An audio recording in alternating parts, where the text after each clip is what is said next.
మంచిదండి. ఈనాటి కృతజ్ఞత కూడికకు కూడి వచ్చినటువంటి సంఘమునకు, సహోదరులకు, సహోదరిమణులకు నా హృదయపూర్వక వందనాలు తెలియజేస్తున్నాను. ప్రత్యేకంగా ఈనాడు ఈ యొక్క కృతజ్ఞత కూడికను ఏర్పాటు చేసినటువంటి కుటుంబానికి కూడా ప్రత్యేకమైనటువంటి నా వందనాలు తెలియజేస్తున్నాను. ఎందుకంటే దేవుడు వారి కుటుంబంలో చేసినటువంటి మేలులకై దేవునికి కృతజ్ఞతలు చెల్లించాలని ఇలా సంఘమందరిని పిలిపించి ఇలా వాక్యాన్ని చెప్పించడం అనేది, వాక్యాన్ని వినిపించడం అనేది చాలా గొప్ప విషయం. కాబట్టి అలాంటి ఆలోచనలు కూడా మనం అందరం కలిగి ఉండి దేవుడు చేసినటువంటి మేలులకై మనం మన మాట ద్వారా మాత్రమే కాదు కానీ మన క్రియ ద్వారా మన క్రియ ద్వారా కూడా దేవునికి కృతజ్ఞతాస్తుతులు చెల్లించడం అనేది చాలా ముఖ్యమైనటువంటి విషయం.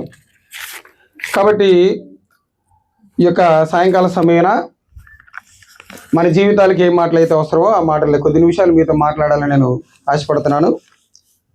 ఆ మాటలు ఏంటిదంటే, మొదటిగా మనం వచనాన్ని చదువుకొని పాటలోనికి ప్రవేశిద్దాం. హెబ్రీయులకు రాసినటువంటి పత్రిక 3వ అధ్యాయం 12వ వచనం ఒకసారి చదివి వినిపించగలసిందిగా కోరుచున్నాను. సహోదరులారా, జీవము గల దేవుణ్ణి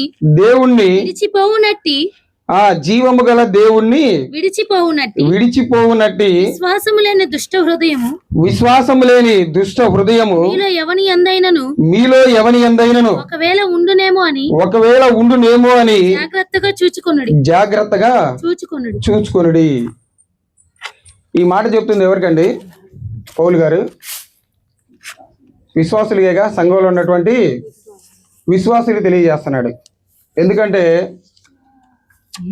ఏ రూపేనైనా కానీ, ఏ రకంగా అయినా కానీ సహోదరులు వాళ్ళ హృదయంలో దేవుణ్ణి విడిచిపెట్టేటువంటి ఆలోచన రావచ్చు అనేటువంటి ఆ కారణంతో పౌలు గారు ఇలా సంఘానికి ఈ మాట రాస్తున్నాడు. దీంట్లో మనం మెయిన్గా ఒక మాటని మనం ఈరోజు పాఠంగా చెప్పుకోబోతున్నాం. అదేంటిదంటే, దేవుణ్ణి విడిచిపెట్టే దుష్ట హృదయం. విశ్వాసం లేని దుష్ట హృదయం మీలో ఉందేమోనని జాగ్రత్తగా చూసుకోమని చెప్తున్నాడు. హృదయం గురించి, హృదయం ఎలా ఉంటుంది, దాని పనితీరు ఎలా ఉంటుంది, దాన్ని ఎలా కాపాడుకోవాలి, ఎలా జాగ్రత్తగా చూసుకోవాలనేది చాలా పాఠాల్లో మీరు వినే ఉంటారు. ఏమని చెప్పుంటారు హృదయాన్ని గురించి? హృదయం అనేది చాలా మోసకరమైనదని, ఘోరమైనటువంటి వ్యాధి గలదని మీరందరూ వినే ఉంటారు.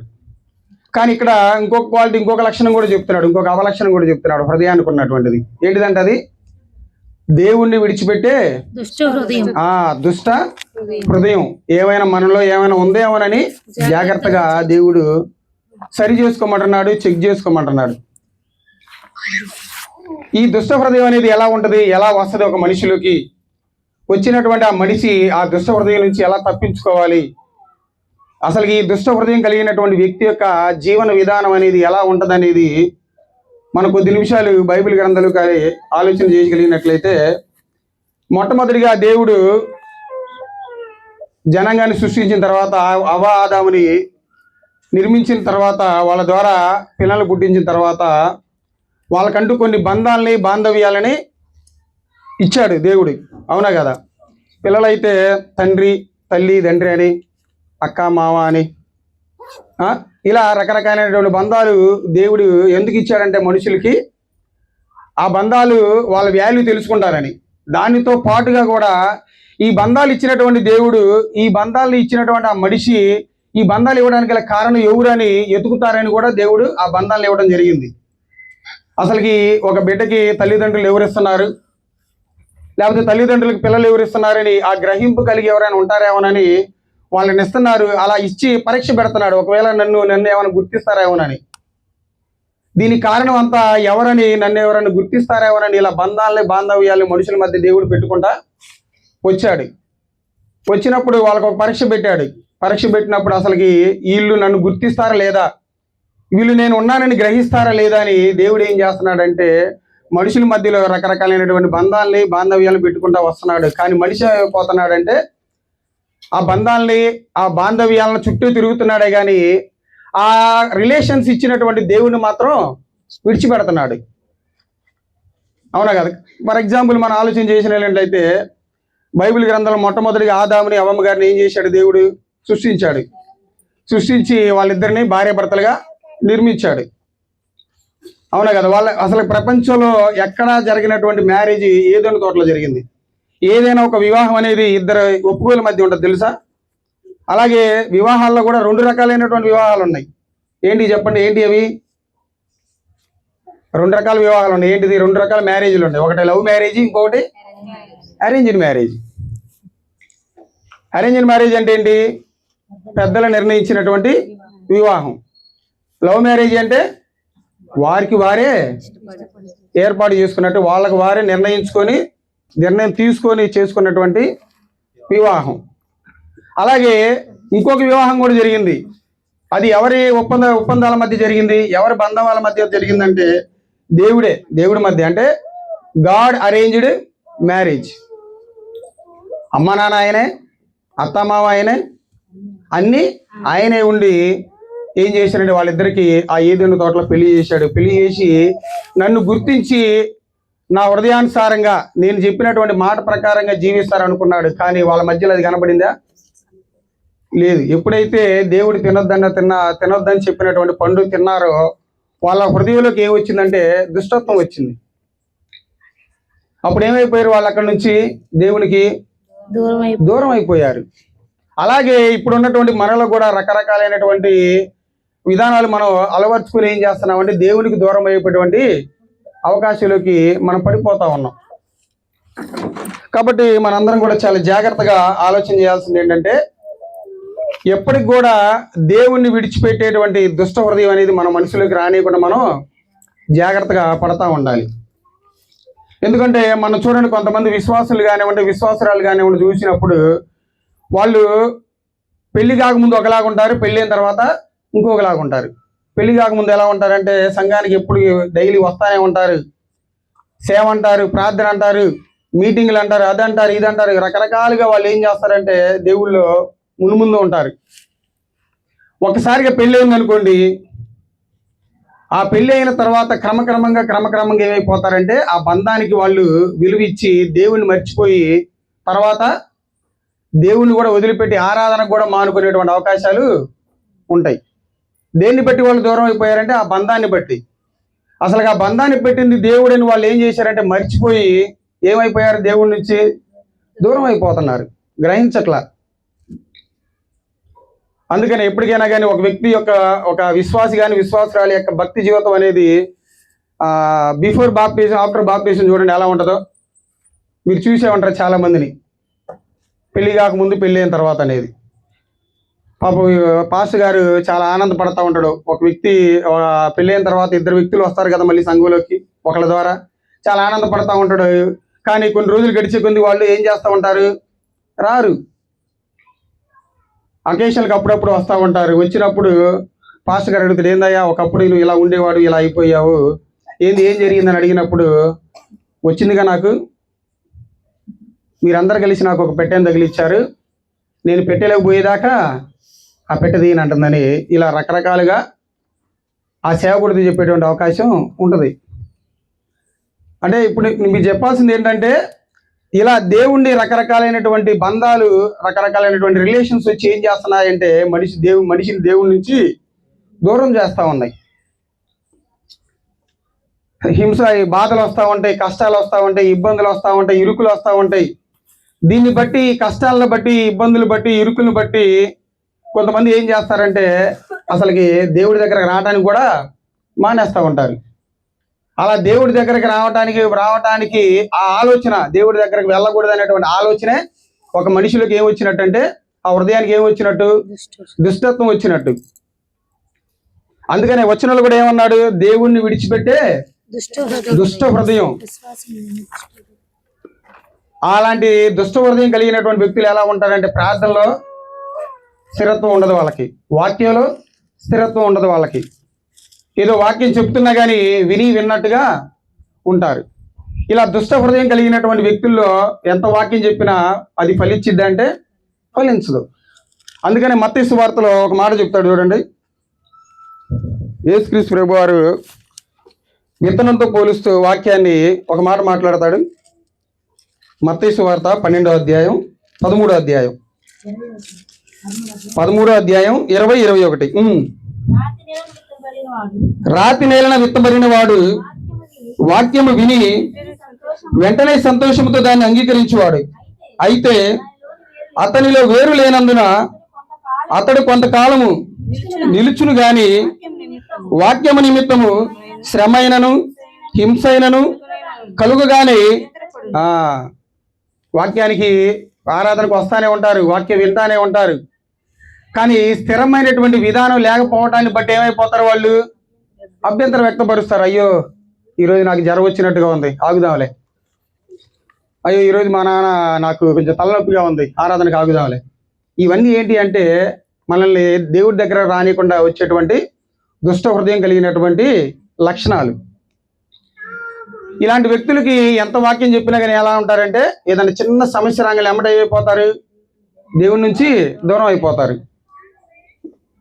మా ఆయన టయానికి బియ్యం తీసుకురాలేదని, మా ఆయన టయానికి అవి తీసుకురాలేదని, పురుషులు కూడా మా ఆవిడతో నాకు ఈరోజు చిన్న గొడవ అయిందని, అదని ఇదని ఏదో రకరకాలుగా చెప్పి ఏమైపోతారంటే దేవుని దగ్గర సిల్లీ రీజన్ చెప్తా ఉంటారు. వచ్చి తలకాయ నొప్పికి ఆగే వాళ్ళు ఎవరైనా ఉన్నారు అసలు ఆరాధనకి? అసలు వాళ్ళ విశ్వాసులుగా పిలువబడతారు తలకాయ నొప్పికి ఆగే వాళ్ళని? కాలు నొప్పికి ఆగే వాళ్ళని ఏమన్నా అంటారు? ఇక్కడికి వచ్చి ఏమైనా పని చేపిస్తాడు సేవకుడు? ఏం చేపిస్తాడు? ఇక్కడికి వచ్చి కూర్చోబెట్టి దేవుడు బైబిల్ గ్రంథంలో ఉన్నటువంటి వచనాల్ని, మన భక్తి జీవితాన్ని, మన ఆత్మీయ జీవితాన్ని పెంపొందించేటువంటి విషయాలు చెప్తాడు. కానీ ఇక్కడికి వచ్చావు నేను పొలంలో పని చేయమంటాడా? నీకు తలకాయ నొప్పి వచ్చినా, జ్వరం వచ్చినా, ఇంకోటి వచ్చినా నువ్వు అక్కడైనా ఖాళీగానే కూర్చోవాలి. ఇక్కడికి వచ్చినా కానీ ఖాళీగానే కదా కూర్చోవాల్సింది, వాక్యం వినాలే కదా. కాబట్టి అక్కడికి ఉన్నటువంటి ఆ ఇబ్బందులు ఇక్కడికి వస్తే వచ్చింది నీకు ఇబ్బంది అంటే దేవుడి నుంచి వేరే పోవడానికి ఇలాంటి చిన్న చిన్న సాఫ్ట్ కార్నర్స్ కూడా ఉంటాయి చాలా మందికి. బలహీనులు వాళ్ళందరూ. అలాంటి బలహీనత ఏం చేస్తుందంటే చిన్నగా మనకి దేవుడి నుంచి దూరం చేసేటువంటి అవకాశం ఉంటుంది. దాన్ని ఏమన్నాడంటే ఇక్కడ దుష్ట హృదయం అని. అంటే హృదయానికి దుష్టత్వం అనేది రాకూడదు. వస్తే ఏం చేసిద్ది? మనల్ని ప్రార్థన నుంచి దూరం చేసిద్ది, వాక్యం నుంచి దూరం చేసిద్ది, కుటుంబంలో సమస్యలు, ఇబ్బందులు, సమాధానం ఉండదు, శాంతి ఉండదు, ఏమీ ఉండదు. కాబట్టి అందుకే పౌలు గారు చెప్తున్నాడు, మీలో ఎవరికైనా ఏమన్నాడు ఒకసారి చదవండి మరొకసారి. అదే హెబ్రీ రాసినటువంటి పత్రిక 3వ అధ్యాయం 12వ వచనం ఒకసారి చదవండి. రాతి నేలను వెత్తబడిన వాడు. హెబ్రీ పత్రిక అమ్మా. సహోదరులారా, విడిచిపోవునట్టి విశ్వాసము లేని దుష్ట హృదయము మీలో ఎవని ఎందైనను ఒకవేళ ఉండునేమోనని. అది చూడండి, దుష్ట హృదయం మీలో ఏదైనా ఏ రకంగా ఏదో పూర్వకంగా నీ భర్త ద్వారా నీకు రావచ్చు, నీ భార్య ద్వారా నీకు రావచ్చు, నీ తల్లిదండ్రుల ద్వారా నీకు ఏదో ఒక సమస్య రావచ్చు, హింస అయినా రావచ్చు, ఇరుకైనా రావచ్చు. దాన్ని బట్టి నువ్వు దేవునికి దూరంగా ఉండకూడదు, దేవునికి చాలా దగ్గరగా ఉండాలి. నీ భక్తి జీవితాన్ని చాలా జాగ్రత్తగా చూసుకోవాలి అని ఇక్కడ దేవుడి వాక్యం అనేది సెలవిస్తూ ఉంది. అలాగే ఒకసారి సామెతల గ్రంథం 4వ అధ్యాయం 23వ వచనం కూడా చూడండి ఒకసారి.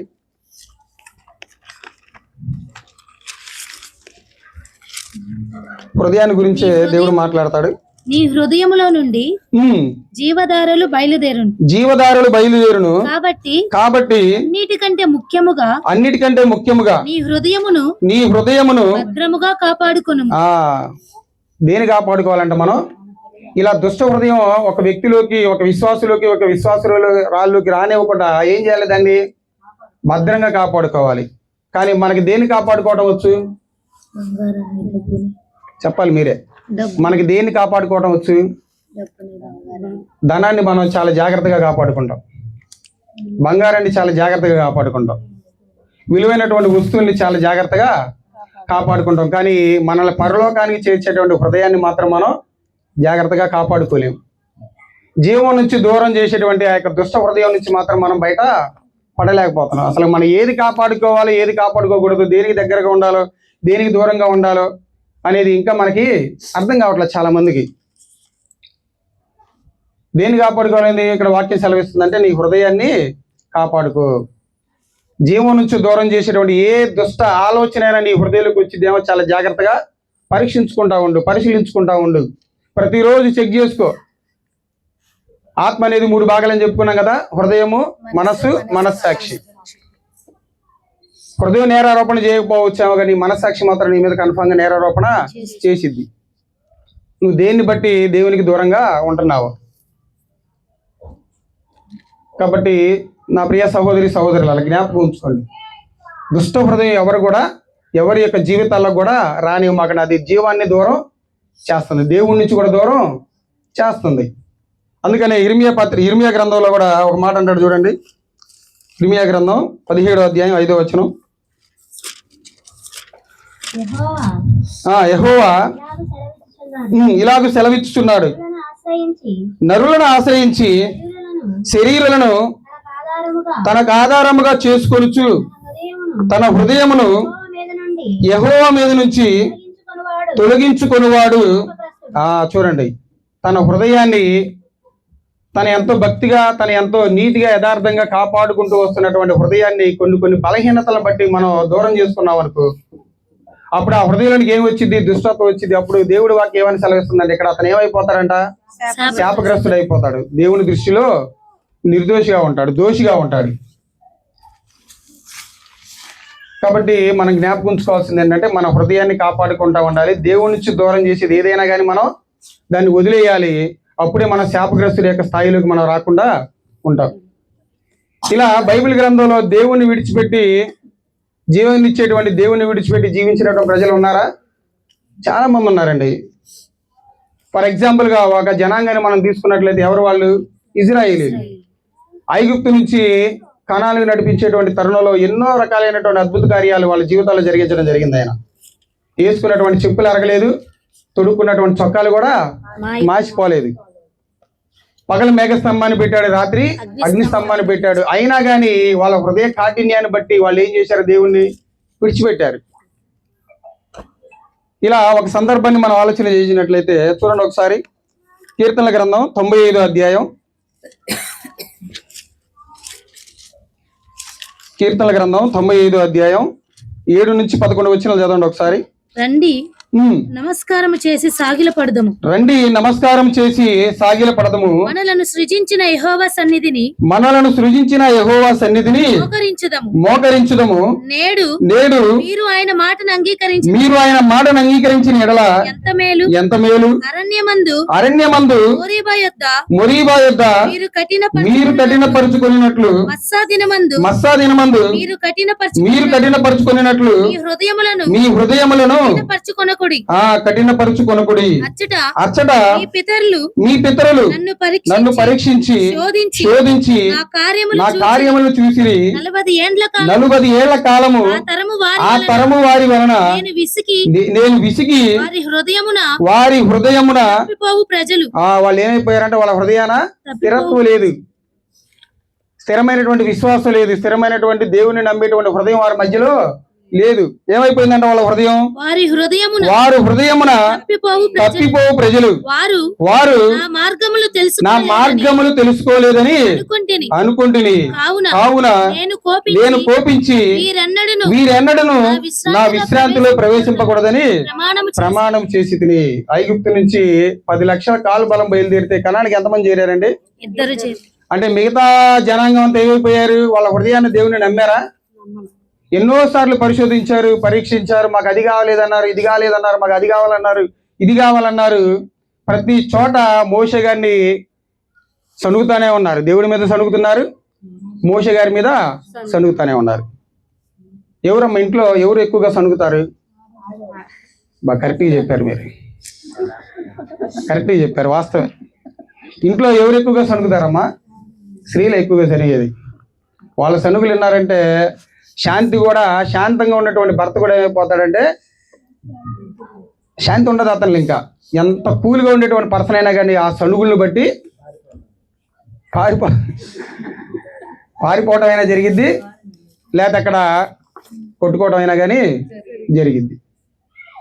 కాబట్టి అందుకనే బైబిల్ గ్రంథాలు అంటాడు, సణిగి సంహారునికి చేతిలో చనిపోయారు.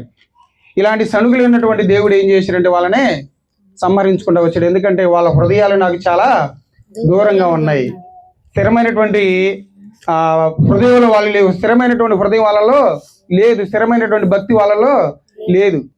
ఏం జరిగింది అసలు? ఆ మొరీబా వద్ద, ఆ మెరీబా వద్ద ఏమన్నాడు? దేని వద్ద? ఇంకో చోట ఏమన్నాడు?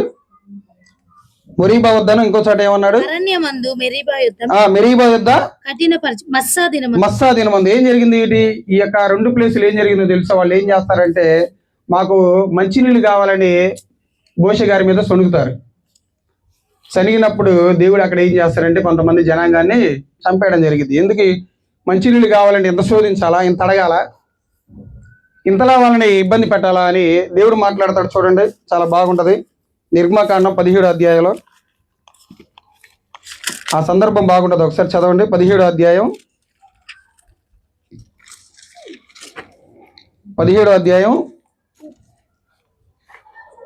7వ వచనం చదవండి ఒకసారి. అప్పుడు ఇశ్రాయేలీయులు చేసిన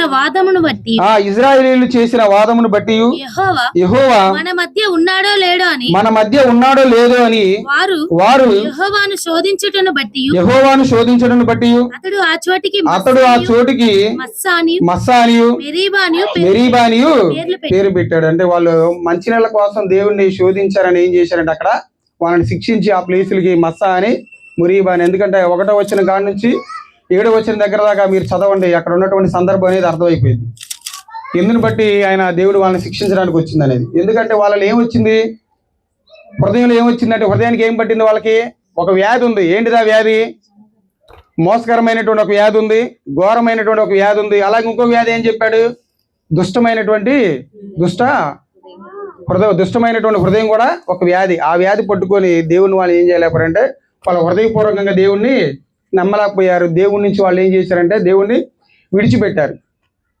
అలాగే అసలుకి జీవంగల దేవుడు ఆ ఐగుప్తు నుంచి విడిపించారని నమ్మకం లేక కూడా వాళ్ళు ఏం చేశారంటే, మమ్మల్ని విడిపించింది ఒక దూడ అనుకుని దూడ చేసి ఏం చేశారు? వాళ్ళు ఆరాధించారు. ఎందుకంటే ఈ దుష్ట హృదయం అనేది ఏం చేసింది అంటే మనిషిని దేవుడి నుంచి దూరం చేసింది. ఆనాడు ఇజ్రాయెల్ ప్రజలను దూరం చేస్తుంది, ఈ రోజు మనల్ని కూడా దూరం చేసింది. ఎలా అంటే వచనం చూసుకున్నాం కదా, ఎక్కడ పడ్డ విత్తనం?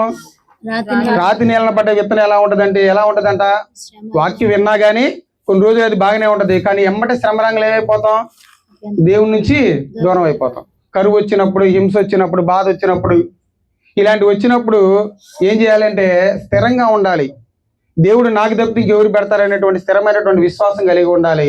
అలాగే యోబు గారి జీవితాన్ని మనం జ్ఞాపకం చేసుకోవాలి. యోబు గారికి వచ్చినటువంటి శ్రమ ఒక్కటి వచ్చినా కానీ మన దేవుళ్ళు నిలబడగలవా? ఆస్తి పోయింది, అంతస్తు పోయింది, పిల్లలు పోయారు, పశు సంపద పోయింది, ఎంతో మంది చనిపోయినా కానీ, ఎన్ని శ్రమలు వచ్చినా కానీ, ఎన్ని హింసలు వచ్చినా కానీ దేవుడి నుంచి తప్పుకున్నాడు. ఆయన హృదయాన్ని చాలా పరిశుద్ధంగా ఉంచుకున్నాడు. ఎలాంటి దుష్ట హృదయం అనేది ఆయన జీవితంలోకి రాలేదు. కాకపోతే చాలా మంది ఏం చేస్తున్నారంటే ఈ లోక సంబంధమైనటువంటి పనులో పడి ఏం చేస్తున్నారంటే జీవాధిపతిని వదిలేస్తున్నారు. అలాగే పరలోకాన్ని ఇచ్చేటువంటి యేసుక్రీస్తు వారిని కూడా చాలా మంది వదిలేయడం జరిగింది, చాలా మంది విడిచిపెట్టడం కూడా జరిగింది. దేన్ని బట్టి వాళ్ళు విడిచిపెట్టారో తెలుసా? అసలు వింటే మనకు ఆశ్చర్యం వేస్తుంది. అది దేన్ని బట్టి విడిచిపెడతారంటే, ఆయన ఏం చేస్తూ ఉంటాడు? కొండ మీద ప్రసంగం చేస్తూ ఉంటాడు. కొండ మీద ప్రసంగం చేసేటప్పుడు చాలా మంది వచ్చినటువంటి వాళ్ళకి ఆతిథ్యం ఇస్తూ ఉంటాడు కదా. 2 చేపలు 3 రొట్టెలు 5 రొట్టెలు 2 చేపల్ని ఎన్నో విస్తారమైనటువంటి వాటిగా మార్చి అక్కడ ఉన్నటువంటి జనాంగానికి పెడతా పోషించుకుంటా వస్తూ ఉంటాడు. ఇలా కొన్ని వారాలు గడిచిన తర్వాత కూడా వాళ్ళలో మార్పు రాదు. మార్పు రాపోయేసరికి వాళ్ళు దేన్ని బట్టి వస్తున్నారో చెప్తాడు. చూడండి అక్కడ యోహాను సువార్తలో, యోహాను సువార్త 6వ అధ్యాయం 66వ వచనం.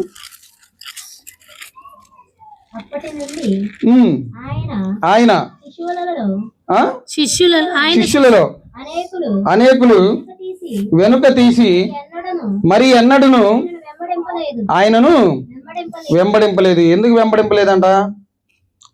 ఏమన్నాడు ఆయన? 6వ అధ్యాయం 66వ వచనంలో, అప్పటి నుండి ఆయన శిష్యులు అనేకులు వెనక తీసి మరి ఆయన ఎన్నడూను వెంబడింపలేదు. ఎందుకంటే 65వ వచనంలో ఉంటుంది, చదవండి. మరియు ఆయన తండ్రి చేత వానికి కృప అనుగ్రహింపబడుటకుంటే ఎవడును నా యొద్దకు రాలేడని ఈ హేతువును బట్టి మీతో చెప్పితిని నేను. అప్పటి నుండి ఆయన శిష్యులు అనేకులు వెనక. అంటే పైన సందర్భం మనం చదువుకుంటూ వస్తే ఏం జరిగిందంటే, అక్కడ ఆయన వాక్యాన్ని వినడానికి వస్తున్నారు, రొట్టెలు తింటున్నారు, పోతున్నారు. వాక్యాన్ని మాత్రం వాళ్ళు గ్రహించట్లా. వాక్యాన్ని గ్రహించకపోయేసరికి ఆయన ఏమంటున్నాడంటే, మీరు నా దగ్గరికి రొట్టెల కోసం మాత్రం వస్తున్నారు, కానీ నేను చెప్పినటువంటి వాక్యాన్ని విని మీరు మాత్రం మర్చిపోవట్లేదు. మీరు వాక్యాన్ని విని మాత్రం మీ జీవితాలని మార్చుకోవట్లేదు. రొట్టెల కోసం నేను పరలోకం నుండి వచ్చింది. ఆయన ఎక్కడి నుండి వచ్చాను మీకు తెలుసా? పరలోకం నుండి వచ్చాను. పరలోకం నుండి వచ్చి మీకు జీవాన్ని ఇవ్వడానికి వచ్చినటువంటి నన్ను మీరు గ్రహించకుండా, నా దగ్గరికి నేను చెప్పేటువంటి జీవవాక్యాన్ని మీరు మీ హృదయంలో పెట్టుకోకుండా నా దగ్గరికి మీరు రొట్టెలు తినడానికి వస్తున్నారే, అదేమైనా ఉపయోగం మీకు అని డైరెక్ట్గా ముఖానే అన్నాడు. అంతే కదండి. సేవకుడు కూడా కొన్ని సందర్భాల్లో కొంతమంది విశ్వాసుల యొక్క బలహీనతల్ని తెలిసినప్పుడు దాన్ని ఏం చేస్తాడు? వాక్యంలో గద్దిస్తాడు. మరణకరమైన పాపం అనుకో పర్సనల్గా చెప్తాడు. మరణకరం కాని పాపం మనకి ఏం చేస్తాడు? ఆయన వాక్యంలో చెప్పడానికి అవకాశం ఉంటుంది. వాక్యంలో చెప్తాడు. చెప్తున్నప్పుడు ఏం చేయాలి? ఆ విశ్వాసి, కూర్చున్నటువంటి విశ్వాసి ఏం చేయాలి? అది నిజమే అయితే అతనిలో ఉన్నటువంటి, ఆ వ్యక్తిలో ఉన్నటువంటి ఆ విశ్వాసులలో కానీ ఆ విశ్వాసులు కానీ ఆ బలహీనత ఉంటే ఏం చేసుకోవాలి? ఆ బలహీనతను అతను తీసివేసుకోవాలి. కానీ వీళ్ళు మాత్రం ఏం చేశారు తెలుసా? వాళ్ళు వస్తున్నటువంటి, వాళ్ళు నిజంగా ఎందుకు వస్తున్నారో ఆ రియాలిటీని వాళ్ళకి తెలియజేసినప్పుడు వాళ్ళు ఏం చేశారు? ఈయన చెప్పినటువంటి మాటకి తలదించుకొని అక్కడి నుంచి వెళ్ళిపోతారు. వెళ్ళిపోయిన తర్వాత ఇంకెవరు మిగులుతారు? పక్కన ఎవరు మిగులుతారు? అక్కడ 12 మంది శిష్యులు ఉంటారు. వీళ్ళు అంతమంది, కొన్ని వేల మంది పోయినప్పుడే ఆయన ఏం ఇబ్బంది పడలేదు. ఎమ్మట ఏమంటాడు వీళ్ళతో కూడా? మీరు కూడా పోతారా, మీరు కూడా ఉంటారా, పోతారా అని అడిగాడు. మీరు పోయినంత మాత్రాన ఐ డోంట్ కేర్, నా పని ఏది నేను చేసుకుంటానే పోతాను అని ఎమ్మటి వాళ్ళు అనగలే. ఎమ్మటి పేతురు గారు ఏమంటారు?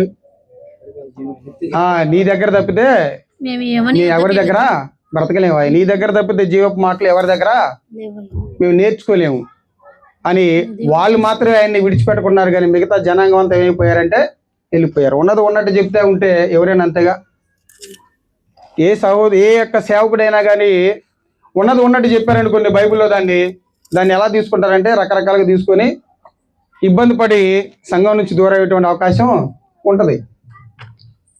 కాబట్టి ఒక సేవకుడు ఎలా చెప్తారంటే వాక్యాన్ని సంఘంలో ఉన్నటువంటి విశ్వాసులు ప్రేమించే చెప్తాడు. తను మార్చుకుంటారనే, సరి చేసుకుంటారనే. అలా చెప్పినప్పుడు ఎలా ఉండాలంటే మనుషులు, విశ్వాసులు ఏమైపోవాలంటే మారిపోవాలి. ఎమ్మటే ఈడు అలా చెబుతున్నాడు, ఇలా చెబుతున్నాడు అని అలాంటి ఆలోచనలు మీకు వచ్చినాయంటే మీ లోపల ఏమొచ్చినట్టు? ఆటోమేటిక్గా మీ హృదయానికి దుష్టత్వం అంటుకున్నట్టే. కాబట్టి దేవుడు అలాంటి దుష్ట హృదయం ఒకవేళ మీలో వచ్చిద్దేమో, దాన్ని బట్టి మీరు ఎలా ఉండాలంటే చాలా జాగ్రత్తగా ఉండాలని దేవుడు వాక్యం ఇక్కడ సెలవిస్తూ ఉంది. వదిలిపెట్టారా? జీవాన్ని ఇచ్చినటువంటి వ్యక్తినే ఏం చేశారు? దేనికోసం వచ్చి వదిలిపెట్టారు? తిండి కోసం వచ్చి ఏం చేశారు? ఆయన్ని వదిలిపెట్టి వెళ్ళిపోయారు, ఉన్నది ఉన్నట్టుగా మాట్లాడేసరికి. అలాగే ఇంకో సందర్భాన్ని కూడా చూద్దాం. చూడండి, ఇలా దేవుణ్ణి విడిచిపెట్టినటువంటి, జీవాన్ని ఇవ్వడానికి వచ్చినటువంటి ఆయన్ని విడిచిపెట్టినటువంటి వాళ్ళు కూడా ఉన్నారు. ఇంకా మార్కు సువార్త 5వ అధ్యాయం మార్కు సువార్త 5వ అధ్యాయం మొదటి వచనం చదవండి. వారా సముద్రమునకు అద్దరినున్న గెరేసేనుల దేశమునకు వచ్చిరి. ఆయన దోణి దిగగానే అపవిత్రాత్మ పట్టిన వాడు ఒకడు సమాధుల్లో నుండి వచ్చి ఆయనకు ఎదురు పడెను. ఇదంతా మనకు తెలుసు. గెరాసేన దేశంలో దెయ్యం పట్టిన వాడు ఒకడు ఉన్నాడు. అతను ఏం చేస్తాడంటే సమాధుల్లోనే ఉండి తనను తాను గాయపరుచుకుంటా ఉంటాడు, తనను తాను ఇబ్బంది పెట్టుకుంటా ఉంటాడు. అలాంటి సమయంలో యేసుక్రీస్తు వారు ఏం చేస్తారు? ఆయనకి స్వస్థత కలగజేస్తాడు. తన స్వస్థత కలగజేసినటువంటి ఆ యొక్క విధానంలో అక్కడ ఉన్నటువంటి 300 పందులు ఏమైపోతాయి? 300 పందులు ఏమైపోతాయి అక్కడ? తెలుసు కదా మీకు సందర్భం. 300 పందులు ఏమైపోతాయి అక్కడ? సముద్రంలోకి వెళ్ళి చనిపోతాయి. వాటి యజమానులైనటువంటి వాళ్ళందరూ ఏం చేశారు? ఈయన కలిసి చూసి ఏమంటారు? చూడండి 17వ వచనంలో. 17వ వచనం చదవండి ఒకసారి. 17వ వచనం. తమ ప్రాంతములు విడిచిపోమ్మని వారాయనను బతిమాలుకొన సాగరి. అంటే ఒక మనిషికి, అరే మనతో పాటు తిరిగేటువంటి ఒక వ్యక్తే కదా, మొన్నటి దాకా సమాధుల్లో ఉన్నాడు, అక్కడ ఉన్నాడు, తన జీవితాన్ని నాశనం చేసుకుని అక్కడ తిరుగుతున్నాడు, ఈయన ద్వారా ఎలాగోలా స్వస్థపడ్డాడే, నార్మల్గా మనిషి అయ్యాడే అని ఆ విశ్వాసం కూడా లేదండి. ఒక మంచి హృదయం లేదు వాళ్ళలో. ఏమన్నారు? నువ్వు ఈ ప్రాంతాన్ని వదిలిపెట్టి తొందరగా వెళ్ళిపోయా అన్నారు. ఎందుకు? వాళ్ళకు ఉన్నటువంటి సంపాదన ఏమైపోయింది? అక్కడ లేదు. వాళ్ళ సంపాదన కోల్పోయారు, వాళ్ళ ఆస్తిని కోల్పోయడాన్ని బట్టి ఏం చేశారంటే ఆయన్ని అక్కడి నుంచి వెళ్ళిపోమన్నారు. కానీ అక్కడ వాళ్ళు వస్తున్నటువంటి విలువ చూడండి, అక్కడ ఉన్నటువంటి పందులకు ఉన్నటువంటి విలువ మనుషులకి లేదు. అతను స్వస్థపడ్డాడనేటువంటి ఆనందం లేదండి అక్కడ ఎవరికి కూడా. ఏమంటున్నారు ఆయన్ని, ఆ జీవపు మాటలు చెప్పేటువంటి ఆ యేసుక్రీస్తు వారిని ఏమంటున్నారంటే వాళ్ళు ఇక్కడ నుంచి వెళ్ళిపోమంటున్నారు. దుష్ట హృదయం వచ్చింది వాళ్ళకి. ఒక మంచి జరిగినా దాన్ని ఓర్చుకోలేనటువంటి స్థితిలో ఉన్నారు వాళ్ళు. ఇలా రకరకాలుగా అండి, రకరకాల విధానాల్లో చాలా ఎగ్జాంపుల్ ఉన్నాయి ఇంకా బైబిల్ గ్రంథంలో. ఎందుకంటే వాళ్ళలో స్థిరమైనటువంటి విశ్వాసం లేదు, అస్థిరమైనటువంటి విశ్వాసం ఉంది వాళ్ళలో. అందుకనే దేవుడు ఆ జీవాన్ని ఇచ్చేటువంటి ఆ యేసుక్రీస్తు వారు వచ్చినా కానీ ఆయన ఏం చేశారంటే మీరు ఆ ఊరు వెళ్ళండి, ఈ ఊరు వెళ్ళండి, వాళ్ళ జీవనోపాధి పోవటాన్ని బట్టి ఆయన్ని పంపించారు. ఇలా మనం ఏ సందర్భాల్లో ఎలా ఉన్నాం చూడండి, మనం ఎలా ఉన్నాం, మన జీవన విధానం ఎలా ఉంది. దేవుణ్ణి విడిచిపెట్టేటువంటి సందర్భాలు మన జీవితాలకు వచ్చినప్పుడు మనం ఎలా నిలబడగలుగుతున్నాం. మన భక్తి జీవితం ఒకసారి జ్ఞాపకం చేసుకోండి, మన విశ్వాసాన్ని జ్ఞాపకం చేసుకోండి. శ్రమలు వచ్చినప్పుడు, బాధలు వచ్చినప్పుడు, హింసలు వచ్చినప్పుడు వీటన్నిటిని కూడా మనం ఏటిని కూడా మనల్ని వేరు చేయలేమని మీరు చూసుకుంటా ఉండాలి.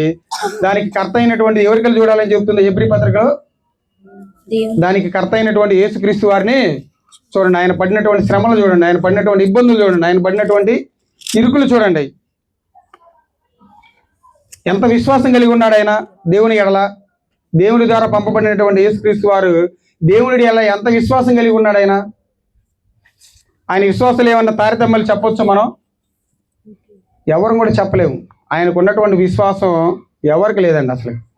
అసలు విశ్వాసం అనేది ఎలా ఉంటుందో ఇక్కడ భూమి మీదకి వచ్చి ఆయన ఎలా జీవించి చూపించాడు జనాంగానికి. ఎందుకంటే ఆయనకి ఎవరు సహాయంగా లేరు. ఆయన జీవించిన జీవితకాలం మొత్తం కూడా ఆయన అనుభవించింది శ్రమలే.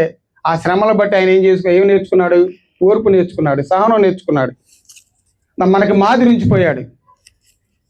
తల్లిదండ్రులు వదిలేశారు ఆయన్ని, అన్నదమ్ములు వదిలేశారు, జనాంగం వదిలేసింది, పిచ్చివాడు అన్నారు అన్నదమ్ముళ్ళు. అయితే అన్ని ఇంత జరిగినా కానీ ఆయన ఏ ఒక్క విషయంలో కూడా దేవుని యొక్క విశ్వాసం నుంచి బయటికి వెళ్ళలేదు.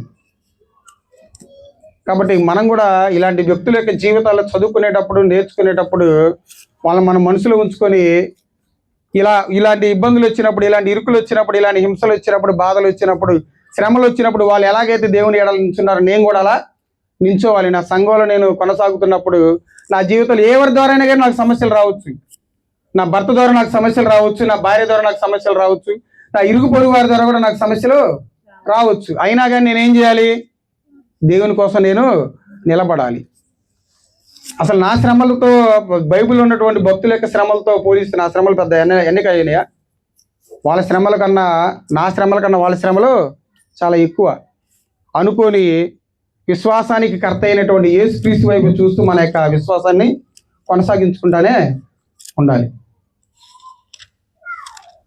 కాబట్టి దుష్ట హృదయం అనేది మన జీవితంలోకి రానివ్వకుండా మనం చాలా జాగ్రత్తగా ఉండాలి. అది ఏ రూపేణైనా కానీ మన జీవితాల్లోకి రావచ్చు, ఏ రకంగా అయినా కానీ మనల్ని ఇబ్బంది పెట్టవచ్చు. అది మన శరీరకంగా కూడా మనకి కొన్ని ఇబ్బందులు జరిగించవచ్చు, కొన్ని బలహీనతలను బట్టి. ఆ బలహీనతలను బట్టి కూడా దేవుడి నుంచి వేరు చేసేటువంటి అవకాశం ఉంటుంది. ఎప్పుడు ఒక కుటుంబంలో పిల్లలకు కానివ్వండి, పెద్దవాళ్ళకి కానివ్వండి, భార్యకి కానీ, భర్తకు కానివ్వండి, ఎప్పుడు నెలకు మార్చి నెల ఇబ్బందులు జరుగుతూ ఉన్నాయి అనుకోండి ఆరోగ్యపరంగా. బలహీనులైతే ఏం చేస్తారు తెలుసా? ఏందా ఈ దేవుడిని నమ్ముకున్న కాడి నుంచి నాకు ఎప్పుడు కష్టాలే, నాకు ఎప్పుడు ఇబ్బందులే, ఏంది దేవుడు అని దేవుని మార్చిన వాళ్ళు కూడా ఉన్నారండి. దేవుడి నుంచి దూరం అయిపోయిన వాళ్ళు కూడా ఉన్నారు. లైవ్ ఎగ్జాంపుల్ నేను చదువు చెప్తున్నటువంటి స్కూల్లో జరిగింది. ఒక పేరెంట్ ఉన్నాడు, అతను చాలా భక్తిపరుడు అంట. పెళ్లి కాకముందు ఆదివారం వచ్చిందంటే అందరికంటే ముందెళ్ళి ఆ చర్చి మొత్తాన్ని క్లీన్ చేసి మొత్తాన్ని వచ్చేసరికి చేపలు వేయటం కానీ, సేవకులకి మైక్ ఏర్పాటు చేయడం కానీ, పాటలు పెట్టడం కానీ ఇవన్నీ చేసుకుంటూ వస్తాడంట. కొన్ని సంవత్సరాల తర్వాత పెళ్లి జరిగింది. పెళ్లి జరిగిన తర్వాత కూడా అంతే భక్తితో, విశ్వాసంతో కొనసాగాడు ఆయన. తర్వాత పిల్లలు పుట్టారు. మొదటిగా ఒక ఆడపిల్ల పుట్టింది. ఒక 50% విశ్వాసం తగ్గింది. తర్వాత రెండో కానుపులో కూడా అమ్మాయే. ఎమ్మట 50% మొత్తం 100% విశ్వాసం కోల్పోయాడు దేవుడి నుంచి. ఇంత భక్తి చేస్తే, నేను ఇంత విశ్వాసం కలిగి ఉంటే, ఎంత చేస్తే దేవుడా నాకు 2 పిల్లలు ఇస్తాను, ఆడపిల్లల్ని అని ఏం చేశాడో తెలుసా? ఆయన అక్కడి నుంచి చర్చికి వెళ్ళటమే మానేశాడు. దేన్ని బట్టి? ఇద్దరు ఆడపిల్లలు ఇవ్వడాన్ని బట్టి. ఇంకొక సేవకుడు కూడా ఉన్నాడు. ఇంకో సేవకుడికి తన కుమారుడు ఫారిన్ కంట్రీలో చదువుతూ ఉంటాడు. ఫారిన్ కంట్రీలో చదువుతూ ఉంటాడంటే ఆ ఫారిన్ కంట్రీలో వాళ్ళ తన ఫ్రెండ్స్తో ఒక సముద్రానికి ట్రిప్కి వెళ్తాడు. ఆ సముద్రంలో తన కుమారుడు చనిపోతాడు. చనిపోయినప్పుడు సేవ చేస్తున్నటువంటి కుమారుడే, సేవకుడి యొక్క కుమారుడే. అప్పుడు దాకా యేసుక్రీస్తు వారిని నమ్ముకోండి, యేసుక్రీస్తు వారిలోనికి రండి, యేసుక్రీస్తు వారిని నమ్మండి, బాప్తీసం తీసుకోండి, మీ జీవితాలు బాగుపడతాయని చెప్పినటువంటి ఆ సేవకుడే తన కుమారుడికి జరిగినటువంటి ఆ ప్రమాదాన్ని బట్టి ఏమన్నాడు తెలుసా? నీళ్ళ మీద నడుస్తున్నటువంటి పేతురు గారిని రక్షించావు కదయ్యా, మరి నా కుమారుడు ఏమన్నా నీకు ఎక్కువయ్యాడని అన్నాడంట ఆయన ఇతరులతో. ఏం దేవుడే ఆయన? నా కుమారుడే దొరికాడు ఆయనకి. చూడండి, ఇలాంటి కొన్ని కారణాలను బట్టి ఏమైపోతారంటే దేవుడి నుంచి, ఆ శ్రమలను బట్టి, ఆ ఇబ్బందులు బట్టి ఏమైపోతారు? దేవుడి నుంచి దూరం అయిపోయేటువంటి అవకాశం ఉంటుంది. చూడండి, వాళ్ళకి వచ్చిన పెద్ద శ్రమల ఇబ్బందులయ్యి కుమారుడు అసలు నిజమైనటువంటి విశ్వాసి అయితే, స్థిరమైనటువంటి భక్తి చేసేవాడైతే తన కుమారుడు చనిపోయినా కానీ, తన భార్య చనిపోయినా కానీ, అందుకే దేవుడు ఎక్కువగా ఎవరిని ప్రేమించొద్దు అంటాడు? నాకన్నా ఎవరిని ప్రేమించొద్దు అంటాడు? మీ భార్యను కూడా మీరు ప్రేమించమాకండి, మీ భర్తను మీరు ఎక్కువగా ప్రేమించమాకండి. మీరు నేను నేర్చుకుని ఇప్పుడైనా మనం తెలుసుకోవాలి. నేను ఎవరు ప్రేమించాలో తెలుసు, నా భార్య కన్నా, నా పిల్లల కన్నా కానీ దేవుణ్ణి. మీరు కూడా అంతే. ఎందుకంటే వాళ్ళు శాశ్వతంగా ఉండేవాళ్ళు మనతో ఉంటారు. వాళ్ళు చనిపోయినా కానీ వాళ్ళు భక్తి బాగా చేశారని ఎక్కడికి వెళ్తారు? పరలోకానికి వెళ్తాడు. మనం తర్వాత చనిపోయినా కానీ మనం ఎక్కడికి వెళ్తాం? పరలోకానికి వెళ్తాం. అక్కడ మనం కలుసుకుంటాం అని ధైర్యం కలిగి మనం భక్తి చేస్తూ ఉండాలి. ఒకటే, ఎక్కువగా ప్రేమలు పెంచుకోమాకండి. పిల్లల మీద కూడా, తల్లిదండ్రుల మీద కూడా, భార్య అయితే భర్త మీద, భర్త అయితే భార్య మీద. ఎవరి మీద మనం ప్రేమ కలిగి ఉండాలి? దేవుడి మీదే. దేవుడి మీద ప్రేమ కలిగినటువంటి వ్యక్తి యొక్క జీవన విధానం అనేది ఆయన విశ్వాసాల నెంబర్గానే ఉంటాడు, భక్తిలో నెంబర్ 1గా ఉంటాడు, దేవునికి ఇచ్చేటువంటి వాటిలో నెంబర్ 1గా ఉంటాడు. అన్నిటిలో ఆయన నెంబర్ 1.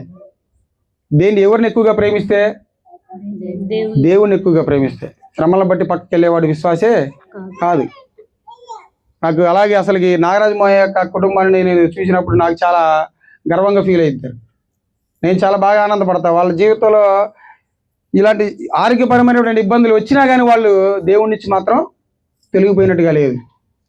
దేవుళ్ళు ఎప్పటికీ కొనసాగుతూనే ఉంటారు. ప్రతి ఒక్క కార్యక్రమానికి వాళ్ళు వస్తూనే ఉంటారు, హాజరవుతూనే ఉంటారు. దూరం అయినా కానీ, సమయం లేట్ అయినా కానీ ఇద్దరు మళ్ళీ కలిసి పోతూ ఉంటారు. ఎందుకంటే దేవుడు ప్రేమించే వాళ్ళకి ఎక్కువగా శ్రమలు పెడతాడు. అంతేకాదు, తల్లిదండ్రులు తన పుట్టినటువంటి పిల్లల్ని కొట్టారంటే ఎందుకు, దేన్ని బట్టి కొడతారు? వాళ్ళు కక్షతో కొడతారా? ప్రేమించి కాబట్టి వాళ్ళు మారతారు కాబట్టి, వారు మారాలనే. అలాగే మనలో కూడా ఇంకా మనం మారాలనే దేవుడు మనకు పెట్టేటువంటి శ్రమలు. మనం ఇంకా ఏమైనా దేవుడి నుంచి మనం ఏమైనా మన నుంచి దేవుడు ఇంకేమైనా కోరుకుంటున్నాడేమో, అధికమైనటువంటి విధానాన్ని దేవుడు మన నుంచి ఏమైనా కోరుకుంటున్నాడేమో. దాన్ని బట్టి దేవుడు మన జీవితాల్లో మనకి శ్రమలు పెట్టొచ్చామో, దాన్ని బట్టి మన భక్తిలో నుంచి తొలగిపోకూడదు. అందుకనే చాలా మంది భక్తులు దేవుడు మనకి సాక్షి సమూహంగా ఉంచాడు. మేఘం వల్ల ఏమైపోయిందంట, మనకి వాళ్ళందరూ ఆవరించున్నారంట. మేఘంతో పోల్చాడు చూడండి వాళ్ళని. ఆ సాక్షి సమూహంలో వాళ్ళందరూ కూడా ఎన్నో శ్రమలు అనుభవించిన వాళ్ళు, ఎన్నో కష్టాలు, ఇబ్బందులు, ఇరుకులు అనుభవించిన వాళ్ళు. అయినా కానీ వాళ్ళు దేవుని యొక్క విశ్వాసం నుంచి తొలగిపోలేదు. వాళ్ళు దుష్ట హృదయం అనేది వాళ్ళ జీవితాల్లోకి రానివ్వలేదు. వాళ్ళని చూసుకుందామని మనం. ఎందుకంటే క్రైస్తవుడు సమాజంలో ఎలా ఉండాలి తెలుసా? స్పెషల్గా ఉండాలి. స్పెషల్గా ఉంటేనే ఆ స్పెషాలిటీకి ఒక విలువ ఉంటుంది. ఆ విలువను బట్టే దేవుడు నిన్ను మెచ్చుకుంటాడు. అందరిలాగే మనం కూడా ఉన్నామనుకో, ఉపయోగం ఏముంది? క్రైస్తవుడు అనేటువంటి పేరు ఏముంటుంది నీకు?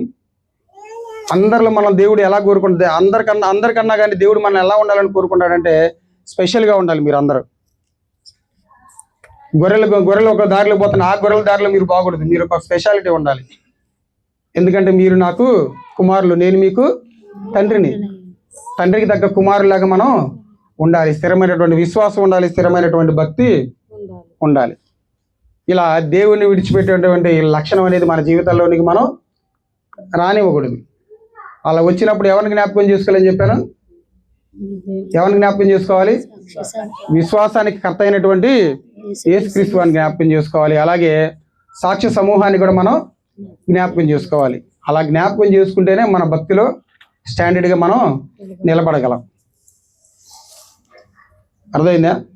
కానీ లోకంలో మనం పడిపోయి లోకాశలో మనం ఉండిపోయి ఉన్నామనుకోండి, మనం ఎదుర్కొనేవి ఇంకా బ్రతికున్నంతకాలం శ్రమలతోనే మనం బతుకుతూ ఉంటాం. చనిపోయిన తర్వాత నరకానికి వెళ్తాం. మనం ఎలా ఉండాలో తెలుసా?